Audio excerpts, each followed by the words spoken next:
Hi, I'm Mark Cerny. I'm excited to be here to talk about the newest edition of the console lineup, PlayStation Look at 5 this Pro, and how it advances gaming technology.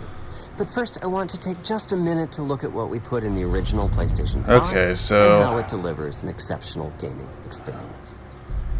Bad syncing here. My OBSB didn't work with the PS5 debuted in 2020, microphone, so it brought a lot to the table. audio's come 8 Zen 2 off CPU cores form the brains of the PlayStation 5 and enable high-speed, complex gameplay with character counts reaching into the hundreds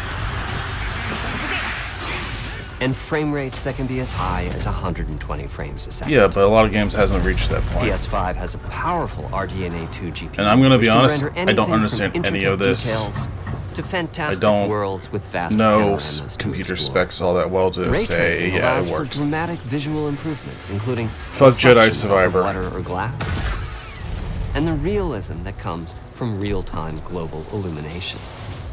A custom SSD can load data at breathtaking speed, resulting in ultra-fast transitions between game worlds. And that's been disproven. And data streaming Because rates so high that traversal PC can do speeds that are as well, and essentially they've been unlimited. shown that it's preloaded maps.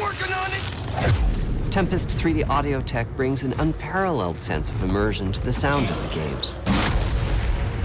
With audio so real, you may not even need to see the enemies to know exactly where they are. Every game can do that. Finally, the DualSense controller has haptics that let you feel through your hands what your character is experiencing inside of the game. Oh, you can experience when they're It's happy. wonderful to see such variety and richness I know of this is game all corporate talk. experiences. Creators have made amazing use of the hardware capabilities, but when I talk to them, I do hear about their desire for more graphics performance. The dreams of the developers are bigger than can be supported at 60 frames per second, and that leads to an aspect of modern gaming that we're all familiar with: graphics modes. It can be a difficult choice for players. For some, I just want to be able to Fidelity play modes it. emphasize the visuals, typically through higher resolution rendering. These modes might also have enhanced detail or use more ray tracing. But the games only run at 30 frames per second. The visuals can be choppier and the controls less responsive. Performance modes emphasize frame rate and interactivity, typically choosing to run at 60 frames per second, mainly by reducing the graphical detail until those frame rates can be achieved. I'm going to pause this real quick. When asked to decide, For me, story and gameplay take precedent over graphics. And I know a lot of people are going to go, well, you're holding this back by saying, I'm fine with 30 frames. Starfield is fine at 30 frames. I'm trying it at 60 right now, and it is a little weird for me, but that's just me. But every time it comes to PlayStation and stuff, it always seems like graphics and 60 frames are the most important things.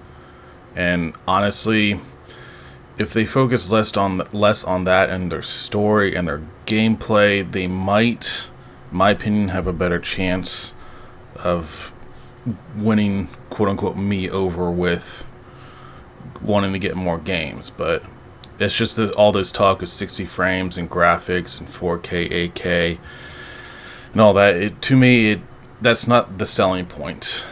But that, again, that's just me. on the mode, players are choosing performance about 3/4 of the time. Removing that decision, or at least narrowing that divide, is one of the key targets for PlayStation 5 Pro. We want to give players the graphics that the game creators aspire to, at the high frame rates that players typically prefer. To do that, PS5 Pro substantially improves over PlayStation 5 in 3 ways. Here's what we call the Big 3. First, we made the GPU much larger and increased the speed of the memory it uses. The result is rendering that's up to 45% faster. Okay. Second, we made major upgrades to the ray tracing, taking a streamlined and accelerated using a approach that pre-rendered allows engine and a calculation of the pre-rendered rays video at for double you. or even triple the speeds of PlayStation 5. And finally, we added custom hardware for machine learning and an AI library called PlayStation Spectral Super Resolution, or PSSR for short. PSSR analyzes the game images pixel by pixel and can add an extraordinary amount of detail, which boosts the effective resolution of the games. So just basically you're using Game creators are adding AI PS5 Pro support to upscaling new on and everything. existing titles. And with the big three involved, the results can be pretty amazing. With graphics showing something like fidelity levels of detail, but at double the frame rate. Here's The Last of Us Part 2 running on PS5 Pro. It has So this would be like showing an original super Xbox game smooth on 60 the frames per Xbox second. Series X. It's gonna be better Let's no matter compare what. this to the fidelity mode on I mean, PS5, 360 which is games only run at running 60 30 frames on per second, the and is series. therefore So much choppy. just showing another. This goal of delivering almost fidelity-like graphics at performance frame rates has been achieved for a broad set of titles, including Marvel's Spider-Man 2 and Ratchet & Clank Rift Apart. We can see that PS5 Pro is close to doubling the power of PlayStation 5. Another way to compare the two consoles is to look at PS5 Pro versus performance mode on PS5, both of which target 60 frames per second. What we see here is a difference in detail. PS5 Pro is much sharper and crisper than PS5. For this, my favorite I can't is tell the the difference. I parade don't know if it's scene from just my Ratchet & monitor Clank. or not, but it's just Distant like details are much clearer. that one looks a bit And better. here But we can see Marvel's honestly, Spider-Man 2 is noticeably higher resolution throughout the scene, including the trees and procedural cars. okay, that one didn't look any different So to me. overall, some remarkable improvement to the games. On PS5 Pro, we can see increased sharpness to the graphics or smoother and more responsive. Okay, so they're still showing This is old the big games thing selling from value. earlier in this As you've been generation. seeing, machine learning via the PSSR And library is being used quite broadly. There's to already add been pixel speculation detail there and is boost frame rate. no additional But there are as many gameplay or approaches new as there are games. game engines. The increase in raw GPU power is being especially effective for Horizon Forbidden West. Apart from the detail boost, that extra graphics power is allowing for improvements to lighting and Ooh, visual show us looped effects, gameplay. Show us this amazing combat that Twitter keeps showing me. as well as to the hair and the skin in cinematics. Open up, guys. Jorv's orders. Good enough for me. Ray tracing is finding broad usage as well, particularly when the games are focused on higher frame rates. The faster don't know hardware if I in mentioned it. PS5 This guy's Pro kinda can creepy. make a real difference. Allowing The way he's Gran talking, Turismo the way 7 he's to just add ray blankly traced reflections staring. between the cars in gameplay, That's just me while though. continuing to support their targeted 60 frames per second. That boost in ray tracing is also delivering big wins for Hogwarts Legacy, allowing not only for better reflections and a greater variety of reflective surfaces, but also for further realism in the casting of shadows. But that's I not. hope you've That's, enjoyed this run-through of the technology behind PlayStation 5 Pro. Simply put, it's the most powerful console we've ever built, and a worthy addition to the PS5 family. Let me wrap this up by giving you a quick look at a number of games running on the new console. are they new games? Or are they old games? That's the thing. Like, if you're getting a game just because it looks pretty, because it is shiny, you have ray tracing, that honestly, to me, is not the selling point, should not be the selling point of a game.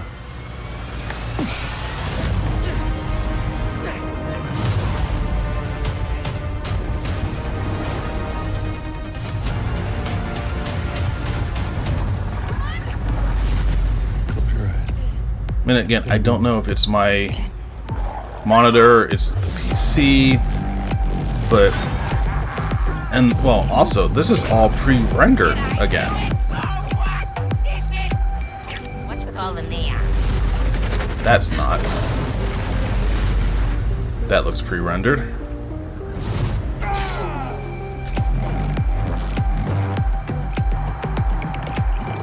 Like, a lot of this stuff literally just looks like it's pre-rendered stuff they just upscaled. Okay, that's actual gameplay. That didn't look too impressive or different.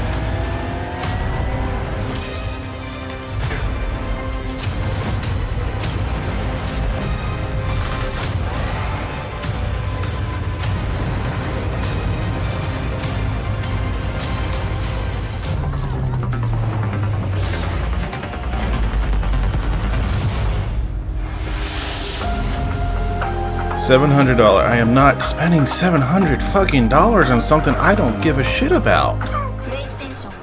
Oh my god. I mean, hold I need to go back too.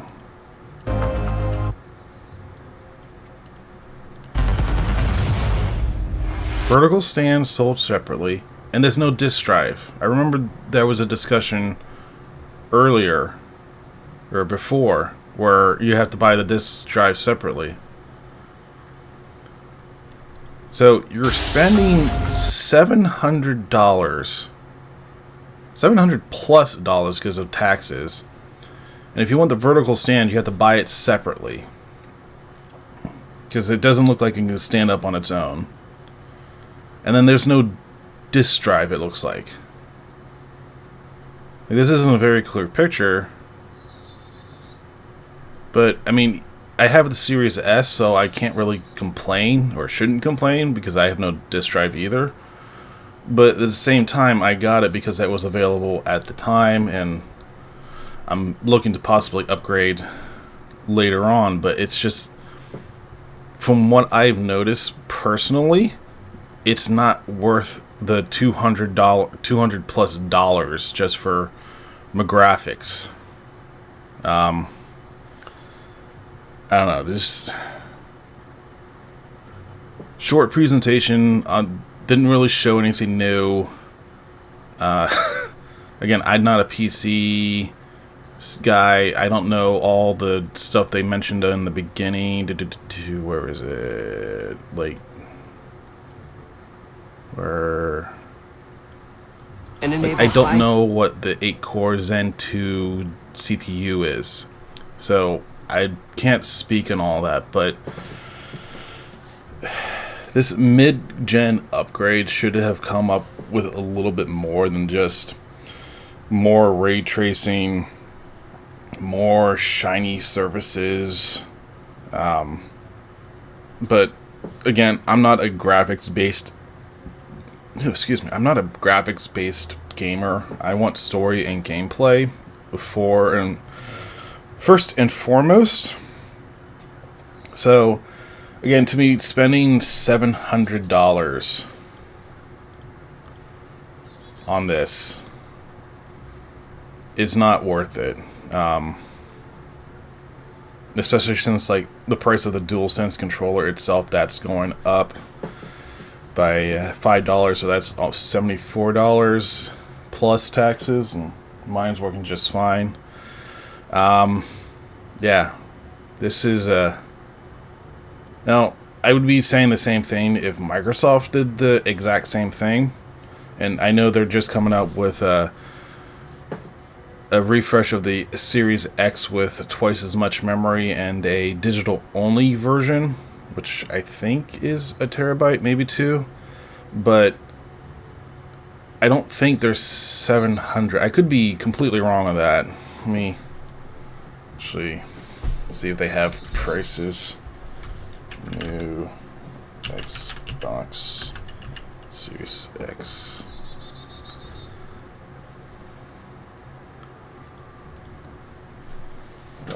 2 terabyte.